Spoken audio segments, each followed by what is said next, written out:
பிரபலமான நடிகை சரோஜாதேவி அவருடைய மரணம் பேரிழப்பாக பார்க்கப்படுகிறது. ஒவ்வொரு பிரபலங்களும் தங்களுடைய நினைவுகளை பகிர்ந்து கொண்டிருக்கிறார்கள். அந்த அடிப்படையில் மூத்த நடிகை லதா அவர்கள் இணைப்பில் இருக்கிறார். வணக்கம் மேடம். சரோஜாதேவி மேடத்துடைய இறப்பு என்பது ஈடு செய்ய முடியாத பேரிழப்பாக பார்க்கப்படுகிறது.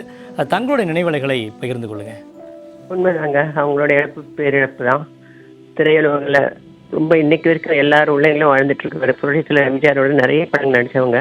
சின்ன வயசுலேருந்து அவங்க படங்கள்லாம் பார்த்து நான் ஒரு ரசிகையாக இருந்திருக்கேன். அப்புறமா நான் நடிக்க ஆரம்பித்தேன். அப்புறம் இப்போ எல்லாம் கூட அவங்க வந்து எப்போ சென்னைக்கு வந்தாலும் என்னை கூப்பிடுவாங்க, நான் போவேன். அவங்களும் என் கூப்பிட்டேன், என் வீட்டுக்கு வருவாங்க. பெங்களூருக்கு வாமா அப்படின்னு ரொம்ப அன்பாக கூப்பிடுவாங்க.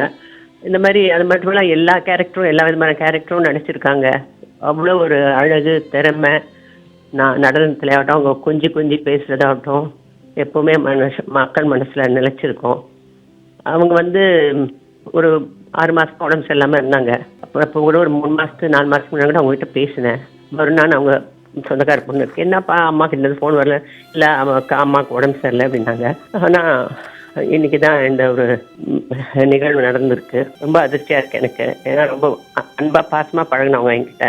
எப்போ சென்னைக்கு வந்தாலும் மாமான்வாங்க. நாங்கள் சிங்கப்பூர் போயிருக்கும்போது கூட மாமா ஷாப்பிங் போகலான்வாங்க. அவங்களுக்கு ஷாப்பிங்லாம் முடியாது, வாமா மாமா நான் தான் கூட்டிகிட்டு போவேன் அவங்கள. எனவே இது ரொம்ப வருந்தத்தக்கது. அவங்க ஆத்மா சாந்தி அடைய இறைவனை பிரார்த்திக்கிறேன். மேடம், திரையுலகில் பிரபலமான நடிகை, நீங்களும் பிரபலமான நடிகை, 2 பேரும் இணைந்து பணியாற்றக்கூடிய வாய்ப்பு ஏதேனும் படங்கள் அமைஞ்சதுங்களா? ஆமாம், ஒரு கன்னட படத்தில் பண்ணியிருக்கோம், சாமுண்டேஸ்வரி மகாத்மியான. அது அவங்க சாமுண்டேஸ்வரியாக நடிச்சிருக்காங்க. அவங்களுடைய பக்தியாக நான் வந்து ஹீரோயினாக அதில் நடித்தேன். ஒரு படம் பண்ணியிருக்கேன். அப்போலேருந்து அந்த காலத்துலேருந்து எங்களுக்குள்ள ஒரு நல்ல பழக்கம். அவங்க சென்னைக்கு வந்து என்ன கூப்பிடுவாங்க, பெங்களூருக்கு வாமா, நல்லா பேசலாம், நிறைய பேசலான்வாங்க. பழைய நினைவுகள்லாம் பகிர்ந்துக்குவோம், நல்லா இருக்கும். ஒருத்தருக்கு ஒருத்தர் நல்லா ஒரு ஃப்ரெண்ட்ஸ் மாதிரி பழகுவாங்க என்கிட்ட. அதே போல் திரையுலகில் பார்த்தோம்னா இந்த மேனரிசம் அப்படிங்கிறது ஹீரோக்கள்கிட்ட தான் அதிகமாக படங்களில் வெளிப்படும். ஆனால் ஒரு ஹீரோயின்கிட்டேருந்து மேனரிசம் வெளிப்பட்டது சரோஜாதேவி மேடத்திட்டன்னு சொல்லி பெருமையாக சொல்லுவாங்க.